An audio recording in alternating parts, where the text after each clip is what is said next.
Hi, ഏവർക്കും spoken English ക്ലാസ്സിലേക്ക് സ്വാഗതം. ഈ ക്ലാസ്സുകളിൽ നമ്മൾ കണ്ടുകൊണ്ടിരിക്കുന്നത് ഇംഗ്ലീഷ് ഭാഷയിലെ പാസീവ് എന്ന് വിളിക്കുന്ന വാചകങ്ങളാണ്. ആദ്യമേ പാസീവ് വാചകം എന്താണെന്ന് മനസ്സിലാക്കണം. എല്ലാ ഭാഷകളിലും പാസീവ് വാചകങ്ങളുണ്ട്.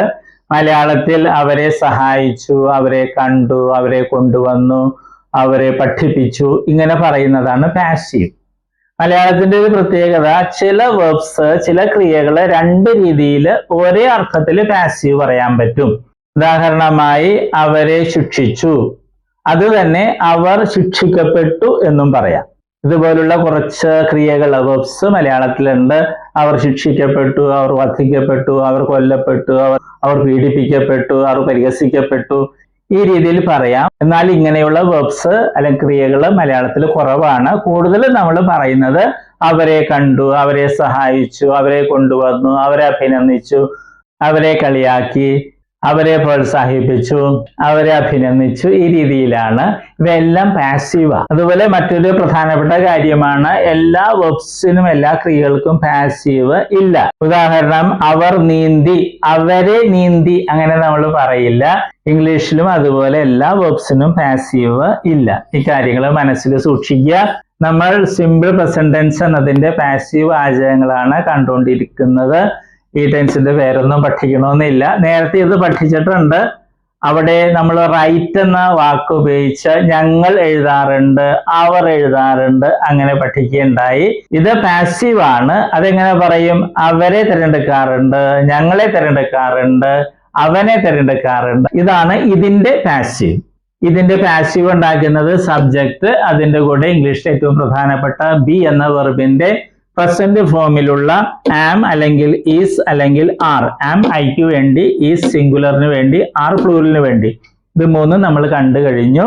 പിന്നെ അതിന്റെ കൂടെ നമ്മൾ ഉപയോഗിക്കുന്ന വെർബിന്റെ ഈ ഫോം, പാസ്റ്റ് പാർട്ടിസിപ്പിൾ ഫോം വയ്ക്കും. ഇങ്ങനെയാണ് ഇതിന്റെ പാസീവ് വാചകം ഉണ്ടാക്കുന്നത്. നമ്മൾ കഴിഞ്ഞ ക്ലാസ്സിൽ ആർ വെച്ചുള്ള വാചകങ്ങൾ, പ്ലൂറൽ വാചകങ്ങളാണ് കണ്ടത്. അതിന്റെ കൂടെ ക്വസ്റ്റ്യൻ വേർഡ്സ്, ചോദ്യവാക്കുകൾ വെച്ചുള്ള ചോദ്യ വാചകങ്ങളാണ് ഈ ക്ലാസ്സിൽ കാണുന്നത്. വെൻ, എപ്പോൾ, വേർ, എവിടെ, ഹൗ, എങ്ങനെ, വൈ, എന്തുകൊണ്ട്. Okay, when are we chosen, എന്താ ഇതിന്റെ മലയാളം? എപ്പോഴാണ് ഞങ്ങളെ തിരഞ്ഞെടുക്കാറ്, അല്ലെങ്കിൽ എപ്പോഴാണ് ഞങ്ങളെ തിരഞ്ഞെടുക്കുന്നത്. വെൻ ആർ വി സെൻഡ്, എപ്പോഴാണ് ഞങ്ങളെ അയക്കാറുള്ളത്, അല്ലെങ്കിൽ എപ്പോഴാണ് ഞങ്ങളെ അയക്കുന്നത്. When are we send. When are we help, എപ്പോഴാണ് ഞങ്ങളെ സഹായിക്കാറുള്ളത്. വെൻ ആർ വി ടോട്ട്, എപ്പോഴാണ് ഞങ്ങളെ പഠിപ്പിക്കാറുള്ളത്, അല്ലെങ്കിൽ ഞങ്ങളെ എപ്പോഴാണ് പഠിപ്പിക്കാറുള്ളത്. പ്രാക്ടീസ് ചെയ്യുമ്പോൾ അർത്ഥമുള്ള വാചകമാണെന്ന് പ്രത്യേകം ശ്രദ്ധിക്കണേ. ഈ രീതിയിൽ നോക്കുക. വേർ ആർ വി ചോസൺ, എവിടെയാണ് ഞങ്ങളെ തിരഞ്ഞെടുക്കാറുള്ളത്. Okay. Where are we send, എവിടെയാണ് ഞങ്ങളെ അയക്കാറുള്ളത്. വേർ ആർ വി ഹെൽപ്, എവിടെയാണ് ഞങ്ങളെ സഹായിക്കാറുള്ളത്. വേർ ആർ വി ടോട്ട്, എവിടെയാണ് ഞങ്ങളെ പഠിപ്പിക്കാറുള്ളത്. ആ രീതിയിൽ പ്രാക്ടീസ് ചെയ്യുക. വീണ്ടും അർത്ഥമില്ലാത്ത വാചകം ഉണ്ടെങ്കിൽ വിട്ടുകളഞ്ഞേക്ക്. ഹൗ ആർ വി ചോസൺ, എങ്ങനെയാണ് ഞങ്ങളെ തിരഞ്ഞെടുക്കാറുള്ളത്, അല്ലെങ്കിൽ എങ്ങനെ ഞങ്ങളെ തിരഞ്ഞെടുക്കുന്നു. ഹൗ ആർ വി സെൻഡ്, എങ്ങനെ ഞങ്ങളെ അയക്കുന്നു, അല്ലെങ്കിൽ എങ്ങനെയാണ് ഞങ്ങളെ അയക്കുന്നത്, എങ്ങനെയാണ് ഞങ്ങളെ അയക്കാറുള്ളത്. പല രീതിയിൽ പറയാം. വാചകത്തിന് അർത്ഥം മനസ്സിലാക്കണേ. ഹൗ ആർ വി ഹെൽപ്, എങ്ങനെയാണ് ഞങ്ങളെ സഹായിക്കാറുള്ളത്. ഈ രീതിയിൽ പ്രാക്ടീസ് ചെയ്യുക. വീണ്ടും അർത്ഥമില്ലാത്ത വാചകമാണെങ്കിൽ വിട്ടേക്കുക. മറ്റ് വെർബ്സ്, ക്രിയകൾ നിങ്ങൾക്ക് സ്വന്തമായിട്ടൊക്കെ ഉപയോഗിക്കാം. Okay. Why are we chosen, why are we chosen, എന്തുകൊണ്ടാണ് ഞങ്ങളെ തിരഞ്ഞെടുക്കുന്നത്, അല്ലെങ്കിൽ എന്തുകൊണ്ട് ഞങ്ങളെ തിരഞ്ഞെടുക്കുന്നു. Why are we chosen. Why are we send, എന്തുകൊണ്ടാണ് ഞങ്ങളെ അയക്കുന്നത്, അല്ലെങ്കിൽ എന്തുകൊണ്ട് ഞങ്ങളെ അയക്കുന്നു. വൈ ആർ വി ഹെൽപ്, എന്തുകൊണ്ടാണ് ഞങ്ങളെ സഹായിക്കുന്നത്. വൈ ആർ വി ഹെൽപ്, അല്ലെങ്കിൽ എന്തുകൊണ്ട് ഞങ്ങളെ സഹായിക്കുന്നു. ആ രീതിയിൽ പ്രാക്ടീസ് ചെയ്യുക. യു അതുപോലെ, യു എപ്പോഴും പ്ലൂറലാണെന്ന് നമുക്കറിയാം. വെൻ ആർ യു ചോസൺ, എപ്പോഴാണ് നിന്നെ തിരഞ്ഞെടുക്കാറുള്ളത്, അല്ലെങ്കിൽ എപ്പോഴാണ് നിങ്ങളെ, താങ്കളെ തിരഞ്ഞെടുക്കാറുള്ളത്. വെൻ ആർ യു സെൻഡ്, എപ്പോഴാണ് നിന്നെ അയക്കാറുള്ളത്. വെൻ ആർ യു ഹെൽപ്, എപ്പോഴാണ് നിന്നെ സഹായിക്കാറുള്ളത്. ആ രീതിയിൽ പ്രാക്ടീസ് ചെയ്യുക. വേർ ആർ യു ചോസൺ, എവിടെയാണ് നിന്നെ തിരഞ്ഞെടുക്കാറുള്ളത്. അർത്ഥമുണ്ടോ എന്ന് നോക്കുക. വേർ ആർ യു സെൻഡ്, എവിടെയാണ് നിന്നെ അയക്കാറുള്ളത്? വേർ ആർ യു സെൻഡ്, എവിടെയാണ് നിന്നെ അയക്കാറുള്ളത്? ആ രീതിയിൽ പ്രാക്ടീസ് ചെയ്യണം. ഹൗ ആർ യു ചോസൺ, എങ്ങനെ നിന്നെ തിരഞ്ഞെടുക്കുന്നു, അല്ലെങ്കിൽ എങ്ങനെയാണ് നിന്നെ തിരഞ്ഞെടുക്കാറുള്ളത്, അല്ലെങ്കിൽ എങ്ങനെയാണ് നിന്നെ തിരഞ്ഞെടുക്കുന്നത്? How are you chosen. How are you send, എങ്ങനെയാണ് നിന്നെ അയക്കുന്നത്? ഹൗ ആർ യു ഹെൽപ്ഡ്, എങ്ങനെയാണ് നിന്നെ സഹായിക്കുന്നത്? ഹൗ ആർ യു ടോട്ട്, എങ്ങനെയാണ് നിന്നെ പഠിപ്പിക്കുന്നത്? ഹൗ ആർ യു ടോൾഡ്, എങ്ങനെയാണ് നിന്നോട് പറയുന്നത്? അടുത്ത why. Why are you chosen, why are you chosen, എന്തുകൊണ്ടാണ് നിന്നെ തിരഞ്ഞെടുക്കുന്നത്? വൈ ആർ യു സെൻഡ്, എന്തുകൊണ്ടാണ് നിന്നെ അയക്കുന്നത്, അല്ലെങ്കിൽ എന്തുകൊണ്ട് നിന്നെ അയക്കുന്നു? Why are you send. Why are you helped, എന്തുകൊണ്ടാണ് നിന്നെ സഹായിക്കാറുള്ളത്, അല്ലെങ്കിൽ എന്തുകൊണ്ട് നിന്നെ സഹായിക്കുന്നു, അല്ലെങ്കിൽ എന്തുകൊണ്ടാണ് നിന്നെ സഹായിക്കുന്നത്? ഈ രീതിയിൽ പ്രാക്ടീസ് ചെയ്യണം. അതുപോലെ തന്നെ അവർ, ഇവർ. വെൻ ആർ ദേ ചോസൺ, എപ്പോഴാണ് അവരെ തിരഞ്ഞെടുക്കാറുള്ളത്? വെൻ ആർ ദേ സെൻഡ്, എപ്പോഴാണ് അവരെ അയക്കാറുള്ളത്? വെൻ ആർ ദേ ഹെൽപ്ഡ്, എപ്പോഴാണ് അവരെ സഹായിക്കാറുള്ളത്? ആ രീതിയിൽ പ്രാക്ടീസ് ചെയ്യുക. വെൻ ആർ ദേ ചോസൺ, എവിടെയാണ് അവരെ തിരഞ്ഞെടുക്കാറുള്ളത്? അർത്ഥം കൊണ്ടൊന്ന് നോക്കുക. വെർ ആർ ദേ സെൻഡ്, എവിടെയാണ് അവരെ അയക്കാറുള്ളത്? വെർ ആർ ദേ ഹെൽപ്ഡ്, എവിടെയാണ് അവരെ സഹായിക്കാറുള്ളത്? അർത്ഥം കൊണ്ടൊന്ന് നോക്കുക. Okay. Where are they taught, എവിടെയാണ് അവരെ പഠിപ്പിക്കാറുള്ളത്?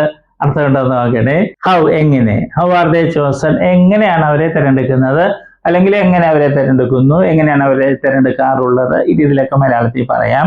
ഹൗ ആർ ദേ സെൻഡ്, എങ്ങനെയാണ് അവരെ അയക്കാറുള്ളത്, അല്ലെങ്കിൽ അവരെ എങ്ങനെ അയക്കുന്നു? How are they send. ആ രീതിയിൽ പ്രാക്ടീസ് ചെയ്യുക. അർത്ഥം കൊണ്ടുവന്ന് എപ്പോഴും ശ്രദ്ധിക്കണേ. വൈ ആർ ദേ ചോസൺ, എന്തുകൊണ്ടാണ് അവരെ തിരഞ്ഞെടുക്കുന്നത്? വൈ ആർ ദേ സെൻഡ്, എന്തുകൊണ്ടാണ് അവരെ അയക്കുന്നത്? വൈ ആർ ദേ ഹെൽപ്ഡ്, എന്തുകൊണ്ടാണ് അവരെ സഹായിക്കുന്നത്? വൈ ആർ ദേ ടോട്ട്, എന്തുകൊണ്ടാണ് അവരെ പഠിപ്പിക്കുന്നത്? വൈ ആർ ദേ ടോൾഡ്, എന്തുകൊണ്ടാണ് അവരോട് പറയുന്നത്? വൈ ആർ ദേ ആസ്ക്ഡ്, എന്തുകൊണ്ടാണ് അവരോട് ചോദിക്കുന്നത്? ഈ രീതിയിൽ നിങ്ങൾ പ്രാക്ടീസ് ചെയ്യണം. രണ്ടുപേരും ഒരുമിച്ചിരുന്ന് പ്രാക്ടീസ് ചെയ്യാൻ നോക്കുക. മലയാളം ഇംഗ്ലീഷ് ആ രീതിയിൽ. രണ്ടുപേരും ഉണ്ടെങ്കിൽ തെറ്റുപറ്റിയാൽ തിരുത്താൻ പറ്റും, ബോറടിക്കുകയില്ല. ഇനി വെബ്സിന്റെ ലിസ്റ്റ് ഉണ്ട്. എല്ലാ ദിവസവും കുറച്ച് വെബ്സ് പഠിക്കുക, പുതിയ ഇംഗ്ലീഷ് വെബ്സ് പഠിക്കണം. അതുപോലെ പുതിയ ഇംഗ്ലീഷ് വാക്കുകൾ, ഉച്ചാരണം, അർത്ഥമൊക്കെ പഠിക്കുക.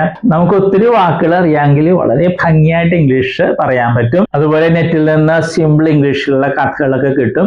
അതെടുത്ത് വായിച്ചൊക്കെ നോക്കുക. നമുക്ക് മനസ്സിലാകുന്നുണ്ടോ? പുതിയ വാക്കുകളും പഠിക്കാൻ പറ്റും. Okay, all the best. നമ്മൾ വെർബുകളാണ് കാണുന്നത്. വെർബ്സ് എന്ന് പറയുന്നത് ക്രിയകൾ അല്ലെ, വരിക, പോവുക എന്നൊക്കെ പറയുന്നതാണ് വെർബ് അല്ലെ ക്രിയകള്. അപ്പൊ വെർബിന് അല്ലെ ക്രിയക്ക് ധാരാളം രൂപങ്ങളുണ്ട്. ഉദാഹരണമായിട്ട് മലയാളത്തിൽ എഴുതുക എന്ന ക്രിയ അല്ലെങ്കിൽ വെർബ് എടുക്കുക. അങ്ങനെ ഒത്തിരി രൂപങ്ങൾ. എഴുതുക, എഴുതും, എഴുതുകയാണ്, എഴുതിയിട്ടുണ്ടായിരുന്നു, എഴുതുവാൻ, എഴുതുമായിരുന്നു, എഴുതണമായിരുന്നു.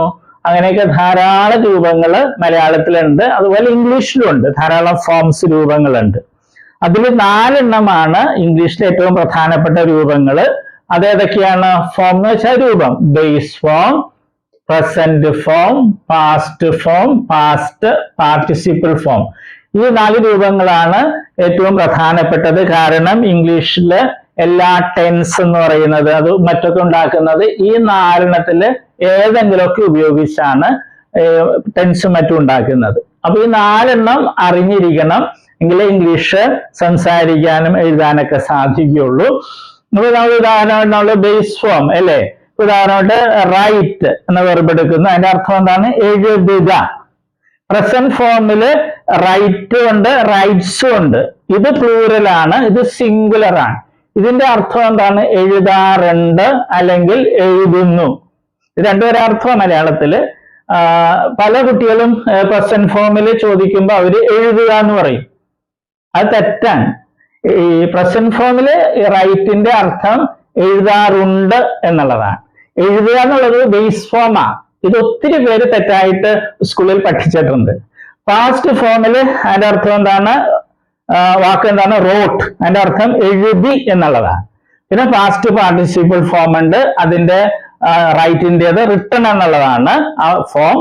അതിന് പല അർത്ഥങ്ങളുണ്ട്, മാറി മാറി വരും. പിന്നെ ഒരു കാര്യം നമ്മൾ അറിഞ്ഞിരിക്കുക, ഈ ബേസ് ഫോമും പ്രസന്റ് ഫോം പ്ലൂറലും, ബേസ് ഫോമും പ്രസന്റ് ഫോം പ്ലൂറലും ഇംഗ്ലീഷ് ഭാഷയിലെ വെർബുകൾക്ക് ഒരെണ്ണത്തിനൊഴികെ, ബി എന്ന വെർബിനൊഴികെ ബാക്കി എല്ലാ വെർബുകൾക്കും ഒരേപോലെയാണ്. സ്പെല്ലിങ്ങും ഉച്ചാരണമൊക്കെ ഒരേപോലെ തന്നെയാണ്. ഏത്? ബേസ് ഫോമും പ്രസന്റ് ഫോം പ്ലൂറലും. അർത്ഥം വ്യത്യാസമുണ്ട്. ബേസ് ഫോമിൽ എഴുതുക എന്നുള്ളതാണ് റൈറ്റ് എന്ന് പറയുമ്പോൾ, പ്രസന്റ് ഫോമിൽ റൈറ്റ് എന്ന് പറയുമ്പോൾ എഴുതാറുണ്ട് എന്നുള്ളതാണ്. ഇംഗ്ലീഷ് ഭാഷയിൽ 1,70,70,000-ലധികം വെർബുകൾ, ക്രിയകളുണ്ട്. അപ്പൊ അതില് ഈ വെർബ് ഒഴിച്ച് ബി എന്നൊരു വെർബ് ഉണ്ട് ഇംഗ്ലീഷില്, അത് ഒഴിച്ച് ബാക്കി എല്ലാ വെർബുകളുടെയും ബേസ് ഫോമും പ്രസന്റ് ഫോം പ്ലൂറലും ഒരേപോലെ, ഒരേ സ്പെല്ലിംഗ്, ഒരേ ഉച്ചാരണം. ഓക്കെ, അതുകൊണ്ട് നമ്മൾ ഇത് പ്രത്യേകിച്ച് പഠിക്കില്ല. നമ്മൾ ഇത് മൂന്നുമാണ് പഠിക്കുന്നത്. അത് നമ്മൾ സ്കൂളിൽ പഠിച്ചിട്ടുണ്ട് അല്ലെ? Come, came, come, go, went, gone, അത് തന്നെ സാധനം. പിന്നെ നേരത്തെ ഒരു കാര്യവും കൂടി, ഇംഗ്ലീഷിൽ നേരത്തെ പറഞ്ഞു 1,70,70,000 വെർബ്സ് ഉണ്ട്. അതിൽ ഭൂരിഭാഗം വെർബുകളുടെയും ഈ പാസ്റ്റ് ഫോമും പാസ്റ്റ് പാർട്ടിസിപ്പിൾ ഫോമും ഉണ്ടാക്കുന്നത് ഈ പ്രസന്റ് ഫോമിന്റെ കൂടെ ഡി അല്ലെങ്കിൽ ഇ ഡി എന്ന് കൂട്ടിച്ചേർത്താണ്. ഒരിക്കൽ കൂടി പറയട്ടെ, ഇംഗ്ലീഷ് ഭാഷയിലെ ഒട്ടുമിക്ക വെർബുകളുടെയും പാസ്റ്റ് ഫോമും പാസ്റ്റ് പാർട്ടിസിപ്പിൾ ഫോമും ഉണ്ടാക്കുന്നത് ഡി അല്ലെങ്കിൽ ഇ ഡി എന്ന് പ്രസന്റ് ഫോമിന്റെ ഈ പ്ലൂറലിനോടുകൂടെ കൂട്ടിച്ചേർത്താണ്. അല്ലാതെ കുറെ വെർബ്സ് ഉണ്ട്. അപ്പൊ പക്ഷെ അതാണ് നമുക്ക് ഒത്തിരി ഉപയോഗിക്കുന്നത്. അതിലൊരു ഒരെണ്ണമാണ് ഇത്, റൈറ്റ്, റോട്ട്, റിട്ടൺ. ഇത് മൂന്ന് രീതിയാണ്. റൈറ്റ് ഇത് വേറെ രീതി, റോട്ട് ഇത് റിട്ടൺ. ഓക്കെ, അപ്പൊ നമ്മൾ ഇത് മൂന്നും പഠിക്കുള്ളൂ. നേരത്തെ പറഞ്ഞതുപോലെ ഇത് പ്രത്യേകിച്ച് പഠിക്കേണ്ട കാര്യമില്ല, ബേസ് അർത്ഥം അറിഞ്ഞിരുന്നാൽ മതി. ഓക്കെ, ഇപ്പൊ കമ്മിന്റെ അർത്ഥം എന്ന് പറഞ്ഞാൽ വരിക. ബേസ് ഫോമിൽ കം എന്ന് പറഞ്ഞാൽ വരിക എന്നായിരിക്കും. പ്രസന്റ് ഫോമിൽ വരാറുണ്ട് എന്നായിരിക്കും അർത്ഥം. ഉച്ചാരണവും സ്പെല്ലിങ്ങും ഒന്ന് തന്നെ ആയിരിക്കും. അപ്പൊ നമ്മളിത് മൂന്ന് സ്കൂളിൽ നമ്മൾ പഠിച്ചിട്ടുണ്ട്. അത് ശരിയായിട്ടൊന്ന് മനസ്സിലാക്കണമെന്നേ ഉള്ളൂ. നമ്മളൊരു 16 ലിസ്റ്റ് വെർബുകൾ ഉണ്ടാക്കിയിട്ടുണ്ട്. ഏറ്റവും കൂടുതൽ ഉപയോഗിക്കുന്ന വെർബ്സ് ആണ്. ഇടിയും ചേർത്തതുകൊണ്ട് പിന്നെ ഈ പ്രത്യേകതയുള്ള വെർബ്സും ഉണ്ട്. അത് നമ്മൾ പഠിക്കണം.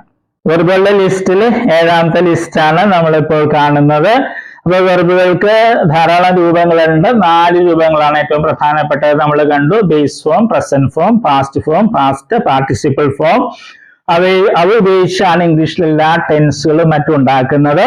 അപ്പൊ നമ്മൾ present form, past form, past participle form ആണ് പഠിക്കുന്നത്. ബേസ് ഫോം പ്രത്യേകിച്ച് പഠിക്കില്ല. കാരണം ബേസ് ഫോമും പ്രസന്റ് ഫോം പ്ലൂറലും ഇംഗ്ലീഷില് ഒരേപോലെയാണ് ഇരിക്കുന്നത്, സ്പെല്ലിംഗ് ഉച്ചാരണവും.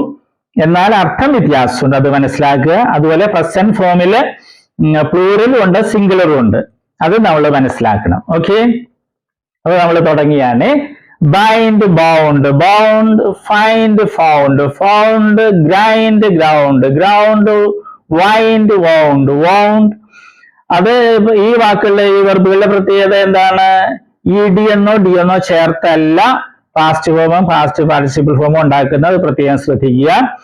ഇനിയുള്ള വെർബുകളിലേക്ക് പ്രസന്റ് ഫോം പ്ലൂറലിന്റെ കൂടെ ഡി എന്നോ ഇ ഡി എന്നോ ചേർത്താണ് പാസ്റ്റ് ഫോമും പാസ്റ്റ് പാർട്ടിസിപ്പിൾ ഫോമും ഉണ്ടാക്കുന്നത്. നമുക്കവ കാണാം.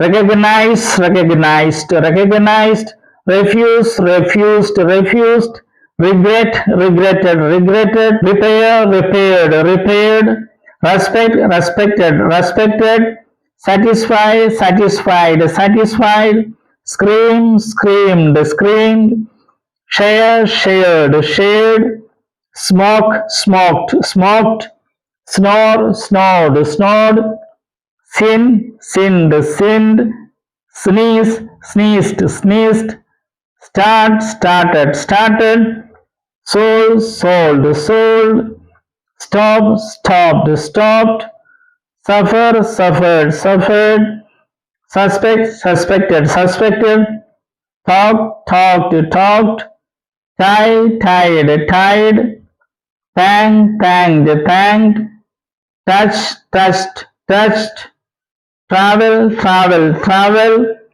turn, turned, turned, tremble, tremble, tremble, use, used, used. ഈ വെർബുകൾ ഇംഗ്ലീഷ് ഭാഷയിൽ ഏറ്റവും കൂടുതൽ ഉപയോഗിക്കുന്ന വെർബുകളുടെ ലിസ്റ്റിൽപ്പെട്ടതാണ്. ഇവ കാണാതെ പഠിക്കുക. അതുപോലെ ചില വെർബുകൾക്കൊക്കെ വ്യത്യാസം വരും. സിംഗുലർ ആകുമ്പോൾ ചിലപ്പോൾ സ്പെല്ലിങ്ങിലൊക്കെ വ്യത്യാസം വരുന്നത് പ്രത്യേകം ശ്രദ്ധിക്കണം.